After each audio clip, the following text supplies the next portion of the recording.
Tampa General Hospital and USF Health, Morsani College of Medicine are bringing the power of academic medicine to Palm Beach County and the Treasure Coast. For nearly 2 decades, Tampa General has been ranked as one of the nation's best hospitals. And for over 50 years, Tampa General has been Florida's leading academic health system. Learn more about their growing network of physicians at tgh.org/the Palm Beaches.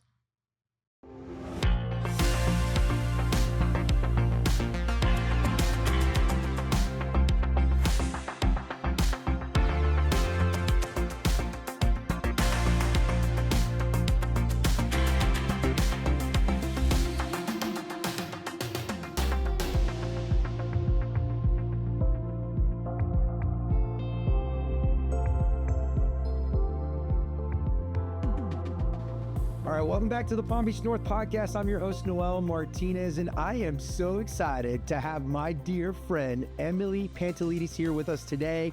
Former TV news anchor turned gone powerhouse PR pro. She's built one of the area's most recognized public relation firms here in Palm Beach County and has raised millions of dollars for local nonprofits. We're going to talk a little bit about her story, her journey, learn why she's so passionate about giving back, and talk a little bit about her company. Actually, we're going to talk a lot about our company and learn what they've been up to. So, Emily, thank you so much for being here and welcome to the show. Thank you. I'm so excited to be here. I love your podcast. I love you, and I can't wait to chat. Oh, I feel the same way about you. So let's go way back. Let's start from the beginning. Okay. Talk to me a little bit about where you grew up and what you were like as a kid. So I was born and raised in Athens, Greece. My whole family is Greek, except for my mom, who is from here. But I was not what people think. I was a very shy kid. Growing up, I didn't want to do anything in front of the spotlight. My sister, I used to tell this story about how when I would want ketchup with something, I could never go ask for the ketchup. I still can't to this day. Somebody else has to go get the ketchup for me because I'm too embarrassed to say to the waiter, I need extra ketchup.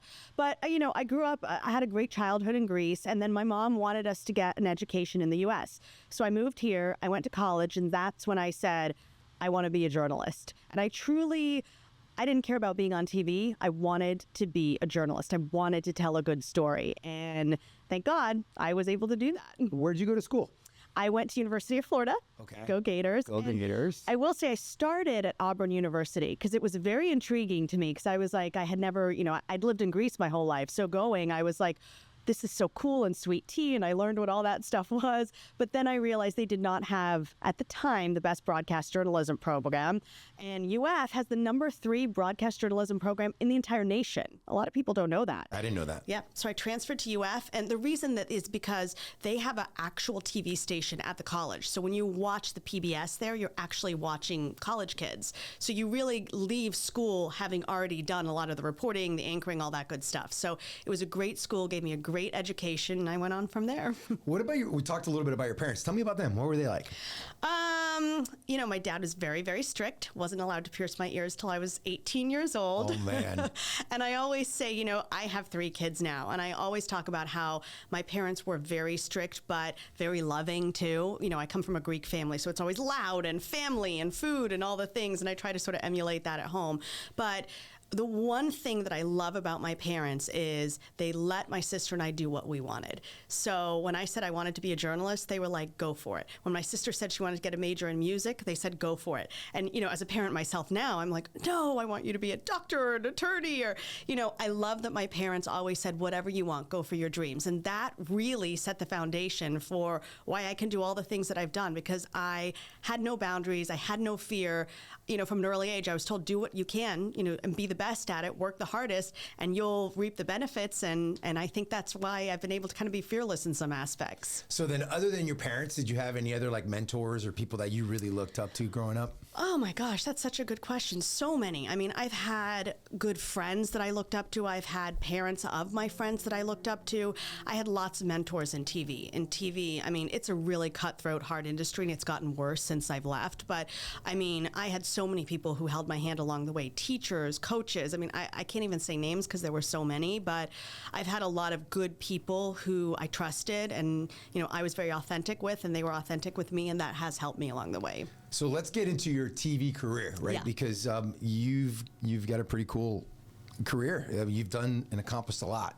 Tell me about that. What was your first big break? So when I left UF, I worked in Roanoke, Virginia, which the way TV works is there's markets. So the top, let's say 3 are the best: New York, Chicago, LA. That's where you want to go. But when you're young, and at least back then, now it's sort of changed a lot where, you can be young and start in a higher market, but you're supposed to get your feet wet in a really small market. My break was that when I left UF, I got a job in a 67 market. I went to Roanoke, Virginia. And for me, I just felt like that was so great. Looking back, there is a reason you make your mistakes on a smaller platform. Because, I made some mistakes and did some things I wouldn't have liked. But it was really a great way where I went to a big market, I learned how to be a reporter, and then I learned how to be an anchor. Because I love being a reporter. To this day, I still love telling a story. I love getting both sides, which I still think is very important. I love putting the piece together. There's something called a stand-up where what creative thing you're going to do to bridge the two things together. I loved the creative aspect, and I feel like I have a lot of creativity in me. It filled such a huge niche for me of creativity. But Roanoke was great. And then I just kind of stayed on the East Coast. I moved around. My best job, my favorite, I've worked a lot of TV stations, that was Jacksonville, Florida. I am telling you, I loved working in Jacksonville. I worked for a post-Newsweek station there.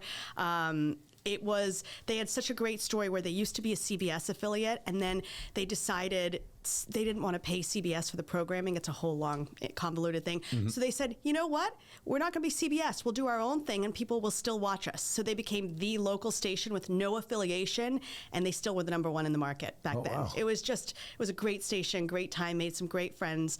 But I will say my favorite place ever was Augusta, Georgia, because I learned what the Masters was, I learned about golf, and that's where I met my husband. Awesome. And then how did you end up here? Because you spent a lot of time on TV here in Palm Beach County. I did. This is where I sort of ended my TV career. I ended up here because my husband moved here, and he worked for the city of West Palm, and I just said, all right, well, we're going to West Palm, and then we just never left. And you never left.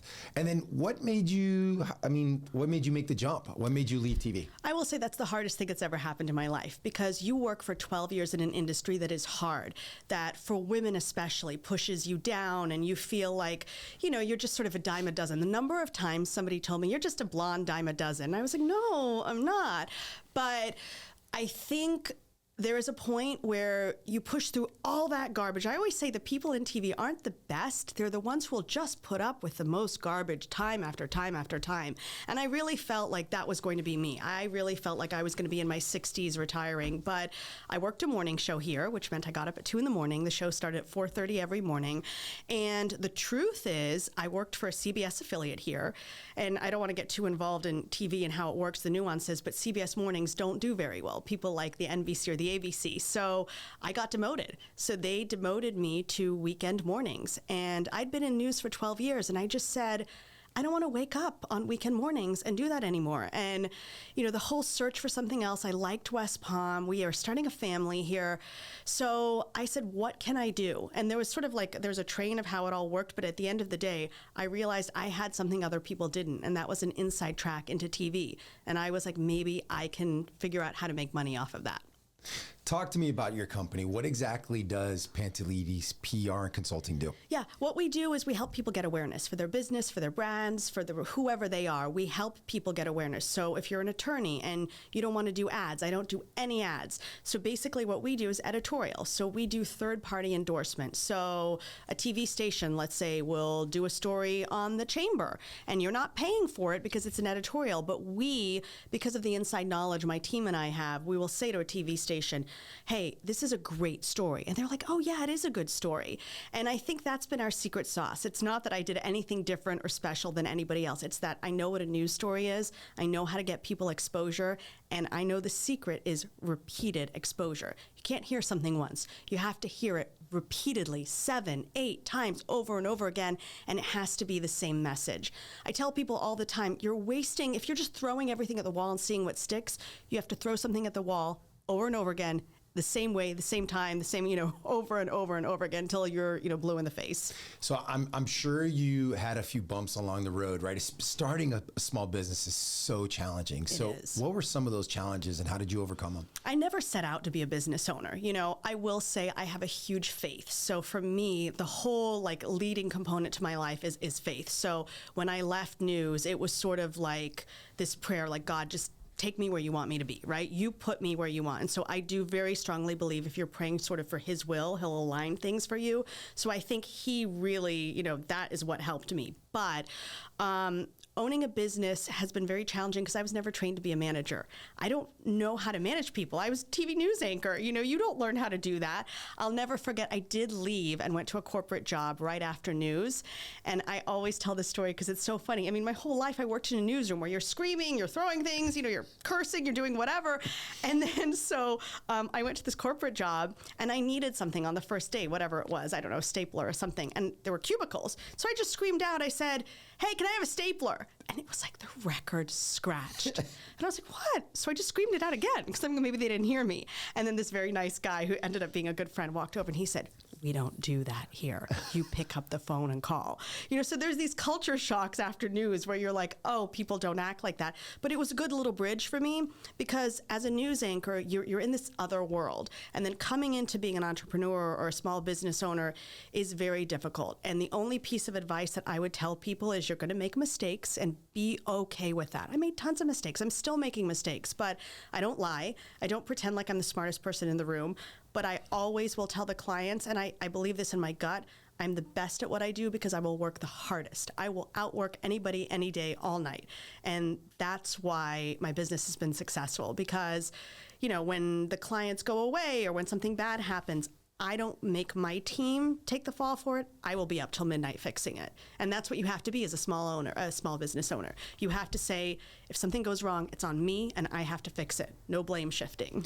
So you've got some pretty awesome clients. I tell you that all the time. Like, oh, Emily, you got the coolest clients ever. Very lucky. We are very lucky.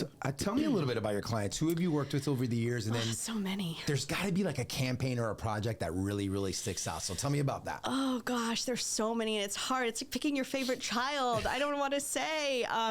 We've had very big clients. We've had big corporations. We've also had some very small clients. I love them all equally. I mean, you're not going to make me pick my favorite kid. I will tell you, we had innovative campaigns that we did. For example, there was a vodka brand called Perfect Vodka.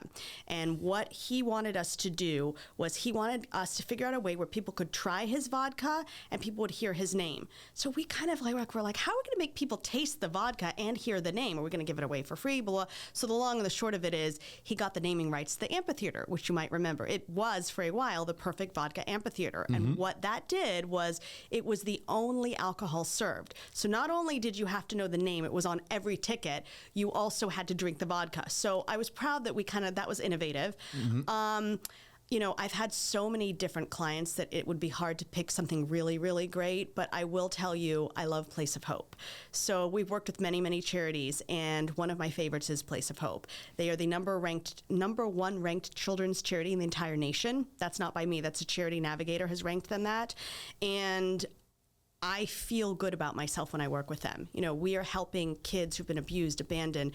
And for me, that gives me a lot of joy. I feel a lot of purpose in it. So I do work hard for them. I do a lot of, IMC events for them. We put on different charity type gala type things for them. I think charities have a special place in my heart because it's not just like some name. These are real people, real kids you're helping, real things. So not that they're my favorite, but I do like them a lot. Yeah, and you're doing an amazing job with them. You just got them on Fox News. They were just on Fox News recently. Fox News Network. A lot of our clients, we've gotten clients on the Today Show, Good Morning America. And what's interesting though? Everyone's like, yeah, get me on the Today Show, get me on this, get me on that. And I'm like, I can, but sometimes being on the local news will get you more exposure and more people paying attention to your brand than say a Today Show. It's interesting. It's all a strategy type thing. But I mean, yeah, we have had, thank you for mentioning that, lots of good wins with the Place of Hope. And, I think I feel very blessed to be doing what I'm doing, and I do feel like it's sort of a calling. And so I do think we've had a lot of good hits, and I have a good team behind me.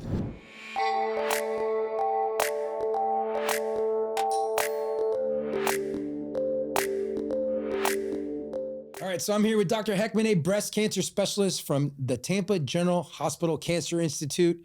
Everyone's talking about AI. How is Tampa General using it? They're using AI to help with clinical decision-making with the patient, diagnosing the patient, and also with treating the patient and seeing what the response to that treatment is. It also helps with risk evaluation, tumor evaluation, also with treatment protocols, clinical research, evaluating the patient's response to the research, and also research itself with helping actual research help permutate massive calculations. So let's talk about cancer. How's AI being used to treat breast cancer? It's being used to treat breast cancer by choosing correct treatment with a doctor's help also, and also with choosing and diagnosing it actually, and also helping with the research to further along our improvement in cancer care. It's not going to replace doctors, right? It's just a resource for doctors, correct? No, it's not going to replace doctors, but it improves patients' experience with doctors because they're not focusing on the computer, they're focusing on the patient. So the personalization and the care becomes just a lot more beneficial to the patient. Awesome, Doc. Thank you very much. And that was your Medical Minute brought to you by Tampa General Hospital.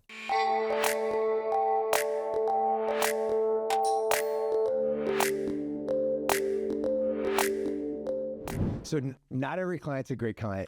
No, not everyone. So how do you pick good clients? Because I'm sure, you've turned down clients over the years. I have, and I trust my gut.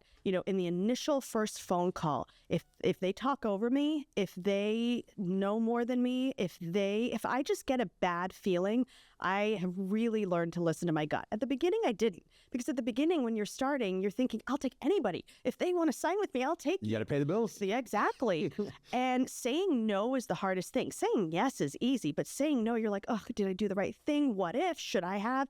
And then what you realize is that little thing that's like, oh, I don't like the way that started off, or it's that little thing with anybody, whether it's business, with your life. When you get that gut feeling, you got to listen to it. And I've gotten much better about listening to it and much better about saying no. So I talked about in the intro a little bit how you've raised millions of dollars for nonprofits. You've helped them raise millions of dollars.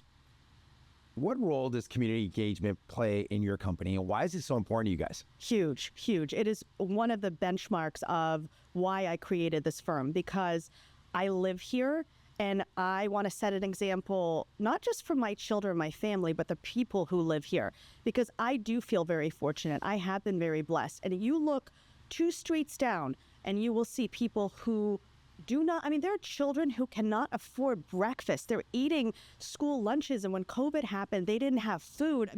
I cannot imagine having a business or being successful and not giving back in some way, because you have to pay it forward, whether it's being a mentor, and I'm not even talking about financially, time and effort.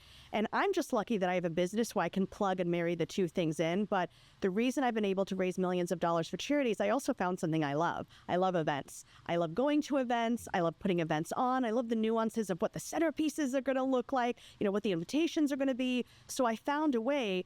I do that for free for my clients. That is my way to give back, because I love it.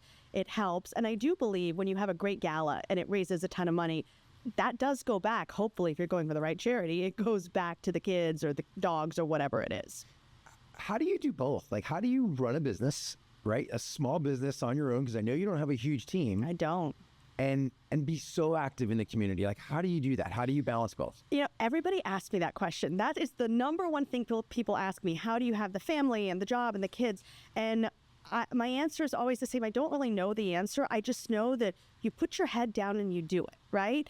I like to be active. Like, I'm not somebody who necessarily would like to sit around anyway, but I just think you put your head down and you do what needs to be done. And I don't have a great answer. I know people always say that to me. I don't know. I do it. So you talked about events. You love events. I do love events. You just love going to them. You love putting them together. You love helping fundraise for them. Which one has a special place in your heart? Like, which one you'd be like, God, we really knocked it out of the park with that event? We've created so many that have lived on to this day. Wine, Women, and Shoes is a great example. I was having my son in the hospital, like having a baby, and on the phone talking about Wine, Women, and Shoes for Big Dog Ranch. We created Furry Friends and Fancy Things with my good friend Bethany Sharp. We created that event together. I'm very proud of all the ones that we've created that live on today. For Place of Hope, we do Runway of Hope, which is a fashion show, which kind of marries the fun part. Like fashion in these events. Yeah, someone likes fashion a lot. Kind of like that. Yeah. Yeah. So if you're gonna do something, you're gonna plug in a kind of something you like too. So yeah, I think that I try to find some fun in what I'm doing, and that helps you kind of push forward and do what you need to do. All right, I want to talk a little bit more about balance, right? Because we talked about your work in the community, but you're a mom, right? You're a wife, you're a mom. Yeah. How do you do it? That's crazy. How do you do it? I will say this. I have an incredibly supportive husband. So I have, I didn't know this when I married him. I think I just got lucky, but we were both in TV news. So one of the things is he always understood TV. He understood at the time having a pager and being on call all the time. He gets TV. And so by default, he sort of gets now that in PR, I'm always on. If there's, even at Christmas, there's news stories happening. News doesn't, be quiet for Christmas. So I think having that has really, really helped me. But I also have priorities. And I will say, my word for 2025 is boundaries. It's like joy, love, and boundaries. But I do have boundaries when it comes to my family. So my priority is in this order for my entire life. It's God, my family, and then my job. And it's always been that way. And I'm very clear about that with my employees, with, anybody. They know that is my priorities. So what ultimately happens is I still pick my kids up after school. So I will go pick them up. I will spend the afternoon with them. We'll do snack time, whatever it is. And then when they go to bed, which is early, 7:30, then I get back to work. So, I have that time where, I'll take a call or I'll do whatever, but I schedule a lot of my things around pickup so that I can be with my kids. And it's just, I made that a boundary and a priority. Tell me about, so you talked about your husband being in TV. What does your husband do? Now he works for Nextera, but he was in TV. That's how we met for many, many years. Was he a camera guy? No, he was on air. He was a reporter and an anchor, just like me. It's funny, when we met, he was an anchor and I was just this little lowly reporter. And I remember I watched him for a job interview. I was there and I would watch the noon news and I was like, I like that guy. And then it kind of, turned into more. But and the kids that do because you're still on TV every once in a while. Every once in a while I see you on there. Do they freak out when they don't oh my care. God, that's mom. Look, she's on TV. No, they don't care at all. It's not even interesting. Cool. It's like the coolest thing ever. Slightest bit. No. And we have a lot of friends who are on the news too. And they'll come over and I'm like, that's so-and-so from the news. They're like, yeah. They do not care at all. It's very humbling for an ego. It keeps you very grounded. Good. Well, let's talk about your industry a little bit, right? Yeah. PR is an ever-evolving field. It changes every day. It is. How do you keep up with all the current trends? I am not one of those people who goes to these PR conferences and cares a lot about PR in and of itself, because to be honest with you, I think a lot of people do PR wrong. PR for me is it's all about the client. What do you want? So what do you need? Is your strategy, different than somebody else's? I don't necessarily care what the trends are in PR. I will tell you what I do care about is how people are consuming news. So AI is going to be something that we use it already in the office, but that's where we're shifting. So how are we going to incorporate AI for all of our clients and use it in a way that's really meaningful for them? So I think keeping up with the trends is important, but for me, not in my industry. More what the client's trends are and how people are consuming news is very important to me. Let's talk about a brand, how person's personal brand. Mm-hmm. All right, because this is your world. What kind of advice would you give a young person starting their career off? Love that question, because I think your brand is the most important thing that you can do and that you have to protect. And in one instant, you can ruin your reputation, which ruins your brand, and not even know it. So you have to curate and make it purposeful your entire life. What you put online, I'm not going to say anything revolutionary here, but what you put online, curate it to what you want to be. So if you are, let's take fashion, for example, don't start putting things in there about motorbikes. Keep it to fashion. Curate your life to what you want to be. If you're aspiring to be something and you're not there yet, it's that whole fake it till you make it. Put the stuff up that you want to do. I see all of these people. If we use that example, they're posting things about their family and they want to be, the next CEO. I'm like, switch it. Put stuff about leadership. Put stuff about how you're growing. Talk about the conference you went to. If you want to grow a home baking business, then put stuff be very intentional about what you're putting online and what you're doing and how you're spending your time. Building a brand is actually very simple. It's the same formula that you use for PR. Repeated, constant exposure over and over again, doing the same thing, but in a narrow niche. Part of my success as a business is I do one thing and I do it very well. I don't do social media. I don't do advertising, logos, marketing. I do PR. I get you brand awareness. And that's what I tell people. Find your niche, stick in this narrow lane, and you will be successful. What are some of the biggest challenges that your clients face every day? Because you work with all kinds of clients, small, big, nonprofits, for-profits. It's a hard question. I mean, I think standing out and getting above all the noise, there's so much noise, and getting people's attention without being cheesy or corny or being authentic to get their attention. Because there's a million, let's say you're a hospital, which we have had and represented many times. We've had 2 big hospital groups. How do you make people want to go to your hospital versus another hospital? How do you stand out? And my biggest question, I'll give you the key to success. Find out what makes you unique and different, whether you're building a brand, whether you're a corporation, whether you're a chamber of commerce. Why are you different than any other chamber of commerce out there? As a person, what makes you unique and different compared to anybody else out there? You answer that, you will be successful. I love that. All right, I'm going to turn this around on you. Okay. What makes Pantelides PR and Consulting different from everybody else? Because we're not a PR company. We are a company that 100% knows how to get attention for your brand and 100% does things differently than everybody else. We're innovative, we get you attention, and we have a track record. I mean, Fox News isn't just our only track record. We have brands that we have built from the ground up, and you don't even know we did it because we had to sign non-disclosures. I, hands down, know we're the best PR company around because I know we work the hardest, we have the results, and why are you laughing at me? I just love it. I love it. You got me all jazzed up. I'm ready to jump out of my seat. Let's go. I love it. I mean, I'm very confident in what I do because I know I do it well. I probably couldn't say the same thing about, my driving skills or something like that, but I know that we're a really good PR company and we work very hard. Oh my God. All right. So before we wrap things up, I want to get into a final few questions. Okay. People to get to know you a little bit more, right? Yeah. You are super high energy. You have so much, you're so busy. You have so much going on. Yeah. How do you unwind? Like, how do you sit back and just relax? I mean, I want to say some really great lofty answer, but the truth is, like, I look at Instagram or TikTok and I get in the black hole, which you're not supposed to do. So I'm not gonna say that. How do I unwind? Oh, another bad habit. I shop. That's really bad. I don't have a good answer for you. I guess I don't really unwind very well. I mean, maybe just get lost in Instagram, but I don't know. I'm kind of like that too. Yeah. It's hard for me to just sit down and relax. My fiance will tell you that. She goes, you never relax. Yeah. I don't get it. I'm like, because then I feel like I'm sick, I don't want to sit and relax. I mean, I always say I am an extrovert. And it doesn't mean that I necessarily need to be out. I like people. I like talking to people. I do like meeting people, and that charges me up and gives me energy. My biggest joke is that if I'm home alone, I'm like, I'm so sad. Like, someone has to be home with me because otherwise I feel like, the opposite extreme of, being an introvert. So I don't know, people energize me. I will say that makes me feel good. So you've done a lot of cool stuff over your career, your life personally.